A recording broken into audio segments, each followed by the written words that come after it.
Hi all, welcome to the talk titled Better Client Ecosystem for MySQL at LinkedIn. Uh, it's the same talk, it's just that last moment we improved the title, just SRE things. So I'm Sundaraman Ganesh. The room captain already introduced me, so I also play Xbox in my free time. Moving on to the agenda, we'll start with introduction to our database ecosystem at LinkedIn, followed by some challenges in the spaces of observability, specifically on the client side, and availability, how we reduced our MTTRs, that's mean time to recovery, and also how we made security easy, followed by conclusion. That will be the agenda for the talk. MySQL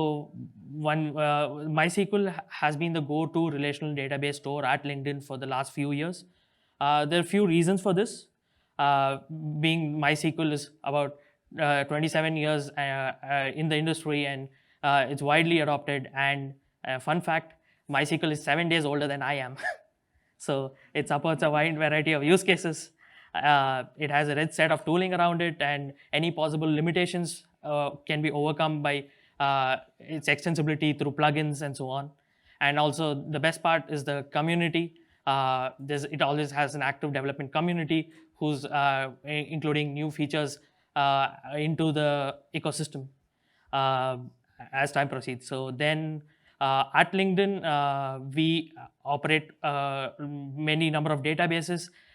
We have database as a service, so anybody who wants a database can just go ahead with an UI, just go request for a database, and it'll get provisioned, and they'll be able to create authentication for it by just giving some, just proving that they're the right persons who own the database, and then based on the forecast, the QPS, the disk capacity they need, and their forecasted capacity, we will provision them on a database server instance where it fits the use case, and then you end up with having multiple schemas in a single database instance.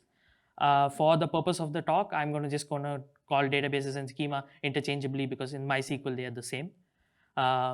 Moving on, what we saw that with these things in place, our database sizes, database numbers grew from few hundreds to thousands, and obviously we couldn't, to manage these, then we had to employ more automations in place. And also, since we had a wide variety of clients, so clients by clients I mean our internal developers and SREs who require MySQL database can set these databases up, and then once the database is provisioned for them, they will be able to interact with the database with a tool of their choice. MySQL being open source, there was a wide variety of tools they could choose from to use right off the internet and make it work for their use cases. So over the years as database SREs, what we have done is worked on improving the database servers, giving very low query latencies in the order of milliseconds, focused on reducing the number of incidents we are having with the databases, and keeping our SLAs of 4 nines throughout. So you can read some of our journey in this blog post which we've written about a few months ago. This is a QR code, you can scan it, and this is also available online on the USENIX website when we publish it. So what then is our problem we are coming to? So as SREs, we are always on lookout for what other challenges are there in the ecosystem and how we can solve them. And there were some aspects which we could improve upon, and this is what we'll be covering through the course of this talk. So moving on to the next item in the agenda, this is a problem in the observability space. The problem was that we were experiencing high mean time to detection for incidents that are originating from the client stack.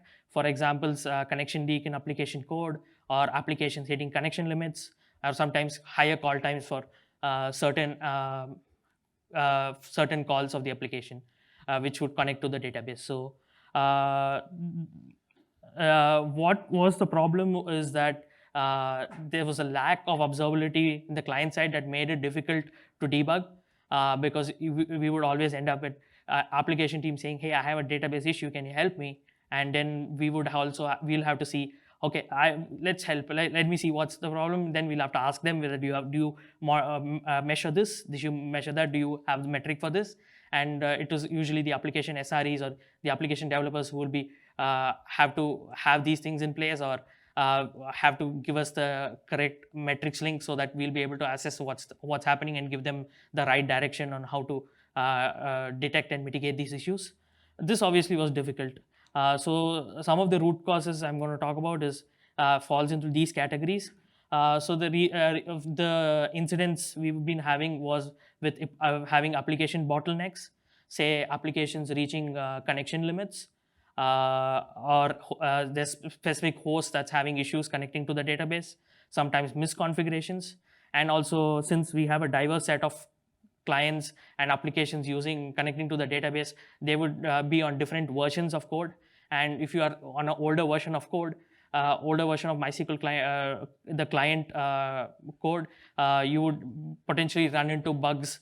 And we would have to identify what bug we hit, and most of the time the suggestion is to upgrade these clients, and that would take its own cycles of developers to get these things fixed. So and sometimes it's also clients would not have the best practices in place, so with these things, and sometimes it would be just misconfiguration where some parameter they wouldn't have checked the default value for some configuration, which would have ended up in your code, and that you'll be hitting the limit because of that. So these are the root causes. The reason for these kind of problems to occur is that we for long had hit a costly bargain. That's the application teams owns the code. So they actually own the client code. They would be responsible for setting up everything and interacting with the databases. So and we as database SREs would work on the database servers and make the database as a service better and more reliable for our clients. Obviously, this proved that we also have to help them get more observability into the clients, and the way we had to do that was through standardization. So we wanted to encourage the clients and break this barrier so that we are also able to observe what's happening on the clients, and also we can get to what the issue is faster. And this is kind of what were goals. And since it was a lot of clients, we had to do many thousands of applications which we have to deal with. We had to come up with how we go about doing these changes.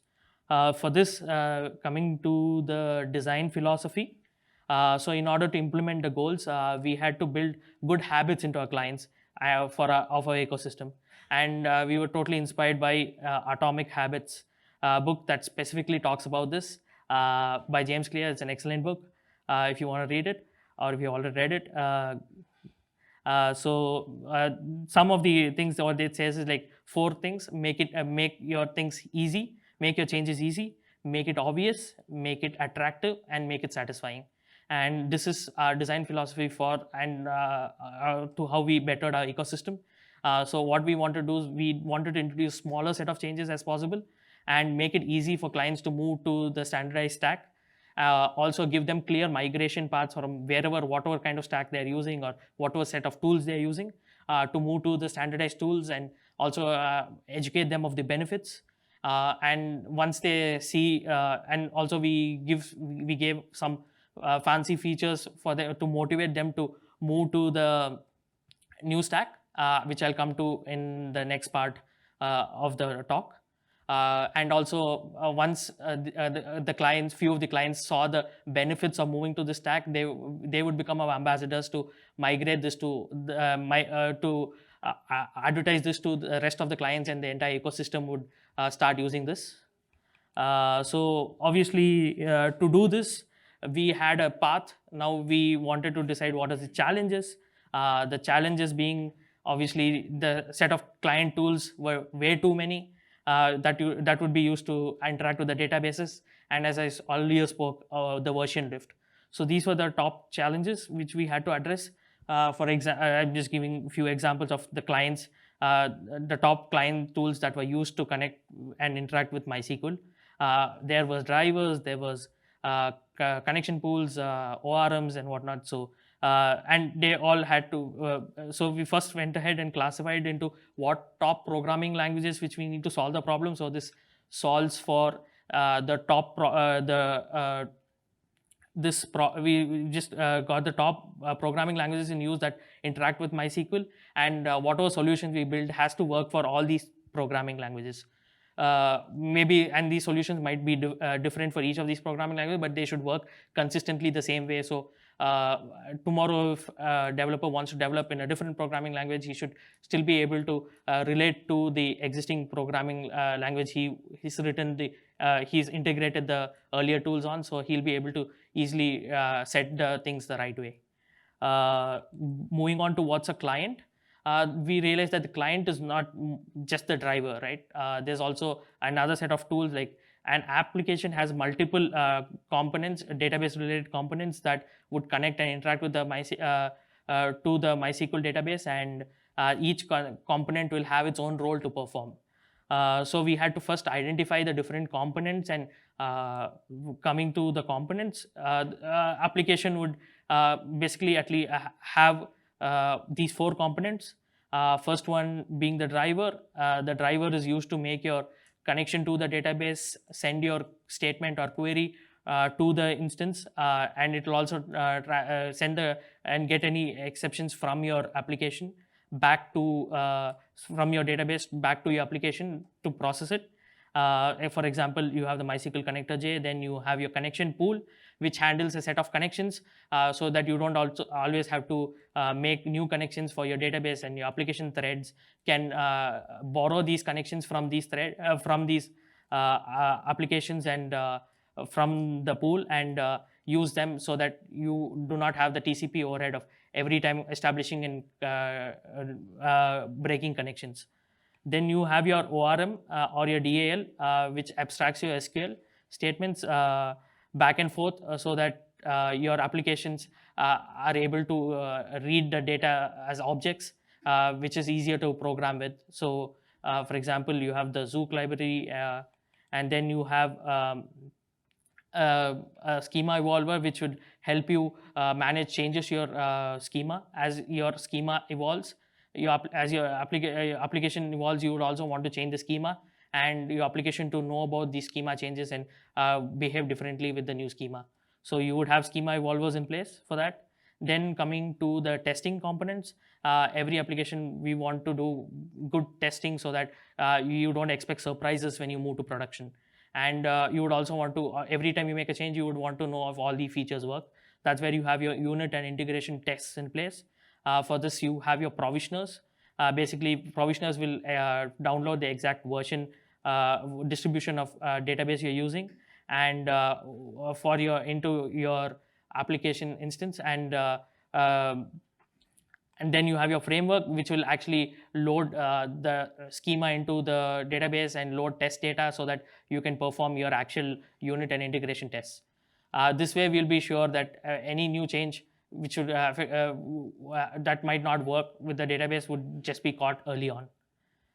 So with these components in place, what we had to do is we had to choose one set of components for each of this language and component combination, and make work to make it supported. I'll come to what is supported. So why we wanted to do is, like always, we wanted to have a set of standard configurations, and if we are more aware of what the components are and we are more familiar with the components being used, it'll be easier for us to kind of help the application owners detect issues and tell them, hey, this is wrong probably, or this is probably why you are having this issue. So that's kind of what. And also, as I earlier spoke about, we want to do a migration path, clear migration path of replacing the unsupported clients and move them to the supported clients. So what is a supported client? A supported client is basically a client that works as intended. It's well documented, and also standard configurations are in place. And if there is a need to override these configurations, application owners should be able to do that as they seem necessary. And also observable for both us and the application teams. So where we know where the metrics are going in, and what metrics are being produced and where to look for the metrics. And also the logging part, where we have clear standard logging where you'll be able to search when there's an exception and why this exception occurred, and some more things about the logging. And also obviously easy to use for all the devs, SREs and database SREs in place, so that we didn't want to make it complex, sticking to our design philosophy of making it easy. So how do we build one? So when we thought about how we build this solution, we obviously didn't want to make build something from scratch when there's a lot of tooling around and a lot of expertise over the years which has been developed in the MySQL community. So we were clear that we don't build everything from scratch and make use of the best tools available already, and write code only where things are missing and add features which we specifically require. And how we went about doing this is basically we decided to write these features as custom wrappers on top of open source client tools. So what it does is it reuses the existing client tool base, and adds additional features as collecting and sending metrics where missing, and also add additional logging, and also where we can do standardized configurations for these applications. So the reason why we actually went with wrappers and not actually make these changes into the client code is basically there was few good reasons for how we operate at LinkedIn. The thing is that we needed custom config management, where we wanted all the configurations to be available in the same place as your rest of your application config. So that, okay, these are the configurations in place, and if I want to change them, where do I go change them? Instead of actually looking up open other documentations and stuff. So it's very easy for you to know and make changes as needed. And also we had a requirement of our metric system and our logging central logging system was custom built, and they had specific ways to authenticate and send data to. So we had, since these services would also talking to these services would know making these changes into the open source code doesn't make sense. We had to make these changes as wrappers, and this way we would also be up to date when the client-based code changes. We will be able to easily adopt the new changes and just make few changes in the wrapper to just make these services work again. And for all our clients, it'll be very easy, where they will be able to import these client tools as libraries into their code, and all they want to do is whenever we upgrade our version, they'll just have to bump their version of their libraries to work. Moving on, let's look at what metrics to collect to for a database client. I'm just going to take the top instances because these are the top metrics that have helped us detect and mitigate incidents and also resolve some of them. So I've classified them into three categories. First one being query metrics, the second one being connection metrics, and the third one being connection pool statistics. So in query metrics, what you would want to log is basically your call time averages. So you will know both averages and percentiles for your call times. So you know if the application is getting affected by your database queries. And then you have your query latencies, which is an obvious thing which you would want to measure against. And you will want to set thresholds so that if the latency increases, you would want to actually be notified about it and do something about it, obviously. And then also you have your failure counts, your success count. So your failure count is more like your 4xx from your HTTP web servers, if you can relate to a web server. So where you would want to know for client side, if more clients are facing issues, you want to be notified about it.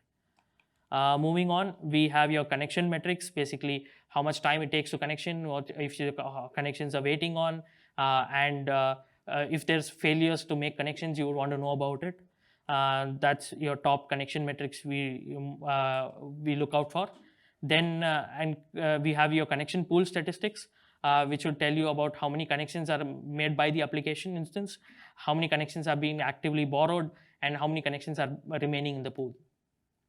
So if your connections are available connection pool is dropping, you would actually want to see if you what these connections are being blocked on, or probably bump your pool if your application actually has a requirement of making more connections to the database.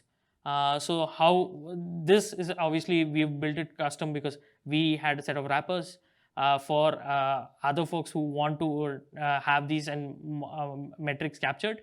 You can look at leading APMs for your applications based on what language you're programming in, and those would essentially have these metrics embedded in them.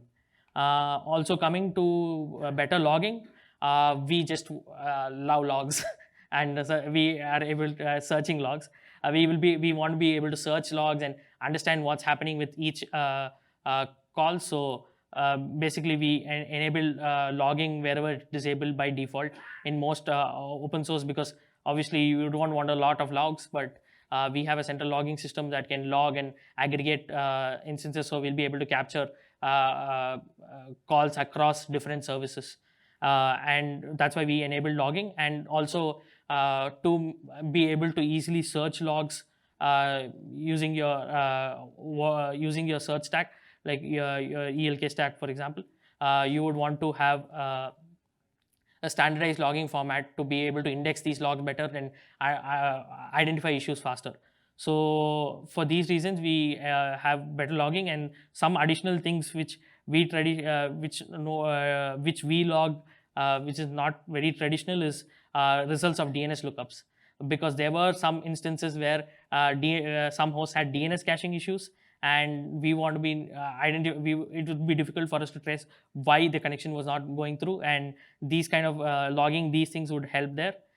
Sometimes if you we use TLS everywhere, and debugging TLS connections would you would want to know what connection parameters were sent, so we would log that. Then also sometimes the connections would be blocked. You want to know about which thread is actually borrowing the connections and not returning it back to the pool, to kind of identify where is a bottleneck in your code. And these are some additional things which we log in our system. So how was these help? Let's walk through some scenarios where these have helped and where we are able to detect and mitigate issues faster. First example being here, we have a single client host issue where if you see on the y-axis, you have your number of failed connections, and all the connections are failing for a particular host, and rest of the applications don't have any failed connections. So we were able to easily mitigate this issue. The application team was able to easily mitigate the issue by if it's a stateless application, you just rotate the host out, take the host out of rotation, so your application gets provisioned somewhere else, and then you can work with the relevant teams to figure out why your application was not able to make a connection from the particular host. Then in this case, actually, it was a switch issue, like this top of rack switch. It was connecting via had some issues, and that is why it was not able to make a connection. And we got to that and resolved the issue later on by talking to the relevant teams. Coming to the second scenario, here we see suddenly there for a application call time started spiking. We were able to trace this, and it got reverted automatically because this was caught in a canary. Now what we do is, in a canary health analysis, we realized that this deployment actually was introducing a new query, and that query was not using the right optimal indexes, and that spiked your call time averages. And now what you could do is just the canary will take care of removing it, and this was very difficult to catch in a testing environment where you don't have a lot of data. But in a production environment, this will be very evident. So right in your canary, you will catch it and roll it back, mitigating it. And then the developers can work with us to figure out what's the best thing to do, and so on. So coming to the third scenario of this, here we have the number of connections available in the pool dropping almost to zero. So we essentially identified with help of our logging and metrics that connections were being borrowed, but they're not being returned because these applications were taking these connections and calling some external calls and waiting for results for the external service to respond, and it was not doing any transaction. So but the connections were being blocked, so your connection pool reduced to 0, and because of an external service impact. So what the resolution to this was to set the right client side timeouts for the application, and to kind of identify this issue, we had to take like thread dumps to identify where these connections are being blocked on. So this, we could easily recommend this to the clients to immediately do it and mitigate the issue faster in this instance. So this brings us to the close on the problem of observability. Previously, application teams and database SREs would spend a lot of time identifying the root cause for such incidents from client side. Now, with the adoption of the new client stack, it's easy to identify where the issue lies in tandem with the application team and solve and detect mitigation faster, so making it more satisfying for the ecosystem. So with that, we will move on to the next item in the agenda. That's a problem in the observability space. So in the problem in the observability space was that we had a high when a database instance goes down, it would take few minutes for us to be able to recover and start serving the queries again. This at LinkedIn scale, obviously there were some business critical applications which could not tolerate this TTR, and we were always inclined to make things better for the clients. So for our high availability, we were using Orchestrator. You can read about it in the blog as well. The reason we use Orchestrator is that it's open source, it's tested extensively, it's able to detect failures in real time, and it's able to heal the topology of our system and identify a suitable candidate to promote as the primary, and you will basically be able to serve your transactions once the failover is complete in no time. With that, so I'm just going to walk through about how our topology looks and how we do failover, how we used to do failovers, and how what changes we are proposing to make the failover faster. So all our connections, if you see this, P is the database instance that's marked as primary, which will accept the read writes of your database, and then you will have one or more replicas. Purpose of replicas is for read scaling and also high availability. So basically, you have your primary CNAME attached to your primary database instance. Your clients will be connecting via the primary CNAME. Because this primary CNAME actually is the reason is very important because of how we do the failover. You will see why in the next few slides. So take an example where P instance goes for, say, hardware failure. Then Orchestrator will immediately detect it and identify a suitable candidate, here being the candidate being R1, gets promoted as a new primary, and then the CNAME is still on the old host. Then the CNAME gets moved to the new R1 instance. The primary CNAME moves here, and all this is done by Orchestrator post hooks. So then we build a new replica in place, or attach the replica, attach the old primary instance back if no issues is found with the after solving the issue with the primary instance. So now we have a consistent topology back, and all this is pretty much automated. But the problem was that our MTTR was still high. It was taking 2 to 5 minutes to do the failover. So Orchestrator would be able to do this quite fast. It will be able to detect it in real time, like I told you, in a few seconds, and all the failover would be done in less than 20 seconds. But we still had to wait for the DNS propagation to happen, and that was the limiting factor, because at LinkedIn, the DNS infrastructure is really complex again. It is spread into multiple tiers, and you have a lot of queries to be served, and there's for all the hosts across, like we have thousands of hosts, and those thousands of hosts to get these DNS to get these DNS propagated, it will take a few minutes, and that was why our limiting factor was like 5 minutes, and time to recovery was 5 minutes. And also, like I explained, there might be some applications doing DNS caching, which would again not affect the failover times. And usually the DNS caches are invalidated in a frequency of few minutes, but even few minutes was costly for some business critical applications. So what we had to do was we had to come up with a new mechanism for failover, and we decided we would leverage the existing client stack, because now we have control over the client stack, where we introduced these configuration. We were able to configure failover mechanism in the client drivers. Basically, what client Java, the Java MySQL connector driver already supported this configuration, where you can give two CNAMEs. You have your primary CNAME, you have your candidate CNAME.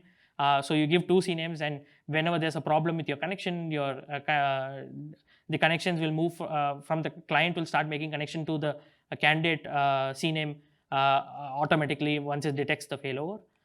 So in our case, the failover detection would happen at the change of read-write state of the primary and the replica. Once the orchestrator changes the state of the primary, the newly elected primary, you would want to start accepting connections on it as soon as possible. So we would always have one candidate nominated here, and this candidate instance will be taking connections the moment the primary goes down. I'm just walking through the configurations for Java. We are working on similar changes for other programming languages as well. So here we have introduced a new flag called failover to read-write, which will detect that there is a new instance with a read-write flag, and you should start making connections to it. This was not available in the native open source MySQL connector driver, and we've made the change to kind of detect this and do the failover. And then obviously we had to turn over the other anti-pattern to this, which was another configuration called failover to read only. And all these configurations are preset if you're using our client stack. Coming to all this is like pre-embedded in your client stack, and all you have to do is give a set of database which you want to connect to, and probably the primary and candidate CNAMEs. So it's a very minimalistic configuration what the clients will have to do to kind of identify which database instance to connect to. Then you have your seconds before retry source. If you can remember this, please remember this for next 2 minutes. I'm just kidding. I'll come back to the slide. Then you have your queries before retry source. This is a configuration which we wanted to set as unlimited, because we don't want to do connection failovers based on number of queries, because we have multiple database servers and multiple database workloads, and each one might have their own set of queries, and we are not sure of when the failover would be. So in the way the failover mechanism works is that we always have to connect to the primary instance. Only in the case of primary instance is not back, it will connect back to the primary instance later. So that is what your seconds before retry source was. And then you want to always reconnect when there's a problem, and that's why you set this configuration to true. And these configurations again are set by default for all our clients. Once we have this in the new scenario, we have the same topology. Its only change is that the R2 instance, that's the candidate instance, which has the candidate CNAME, which is pointing to the replica. Now the primary instance goes down. Once the primary instance goes down, clients will immediately understand that it has to make a connection to the newly promoted replica by the orchestrator. So R1 is the new primary now, and connections start happening in less than 20 seconds. Then you have your primary CNAME that orchestrator will eventually do it in 5 minutes with all your DNS propagation delays and caching issues accounted for. Then you will have both primary and CNAME, and your application will start connecting back to the primary CNAME after a few minutes, and by that time your CNAME will be on the primary, the newly elected instance. Then again you can just build a topology and get back to the same topology and move your candidate instance, because your candidate CNAME will not get any more connections back. This is how we got from 2 to 5 minutes of time to recovery, from 2 to 5 minutes to 10 to 20 seconds. So with that, moving on to the next item in the agenda is, at LinkedIn we take security seriously, and it's one of our foremost operating priorities. So more often this meant clients had to deal with complex configurations to get TLS encryption connections working, and also sometimes follow certain processes to have your users authenticated with the database and so on. So our challenge here was to simplify security for clients using our services. So how we did this was one of the things how we made security easy was that we introduced this one-click TLS configuration where clients can just with a flag say I want TLS and they'll have TLS, and you would want it'll start connecting, it'll detect your client certificates for your application, because in LinkedIn ecosystem we'll know where the certificates are for the client, which is obviously secure, but you will want to know we'll be able to detect where the path for it is and move the start using the client certificate for the and use the client certificate to connect to the database instance. Coming to authentication and authorization, this is a very broad overview of how authentication and authorization works at LinkedIn. Basically, you have two services talking to each other that makes the initial connection. Then you have SSL handshake where your client certificate get exchanged, and then you service B will give its certificate, service A will present its certificate, and service B will if service A wants to connect to service B will do the authentication, and also it will use the certificate for authorization via central authorization service. Then your connections gets established over MTLS once authorization and authentication is completed. If you see the authentication workflow in MySQL is very similar. You basically have your same things: initial connection, your SSL exchange. You have an auth method switch because MySQL has a plugin, the native MySQL plugin that is used for authentication switch. Then it continues your authentication exchange based on the response from your authentication plugin. And basically, if your authentication is successful, you get a OK, or otherwise you get an error. If you see for cert-based authentication in native MySQL, you basically have your you can create an user which will tell you like what certificate you need, who's the issuer, and cipher. So with that, you will be able to authenticate against your certificate. Then you have your limitation is because here if you see it only allows subject, issuer, and cipher, which is not your entire certificate. And we specifically had to authenticate against SAN field of X9 certificate as well to have a clear identity of which is the service connecting to us, the way we are set up. And now we had hit a problem.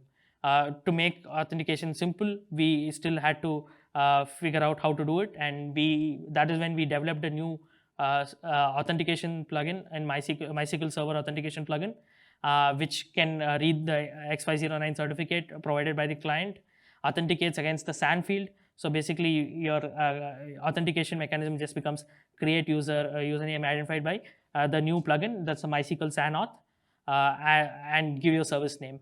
And this change will this piece of code is we're in the process of reviewing and getting it open source out so that others can also use it.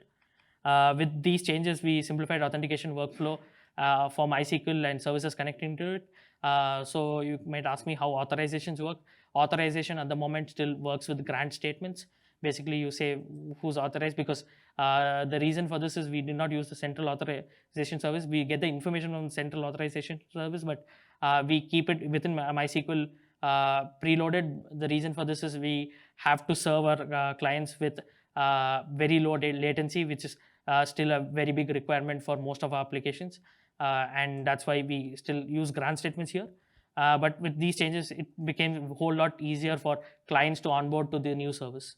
And if you set up new and start creating more databases to connect to MySQL service. Moving on to the last item, the conclusion. We hope that our learnings prove useful to the many SREs who operate with multitude of clients and provide different infrastructure components as a service. Some of the things what we did was how we the learnings we have had is with the set of ownership mindset change. Also about how we want to go about standardization, where we encouraged our clients to kind of adopt the best practices so that more clients can adopt to it, and they see the benefits of simplification, aligning to the design philosophy I spoke of earlier from the book Atomic Habits by James Clear. Quick recap of what I covered in the talk. With wrappers, we kind of introduced client-side observability in the first place.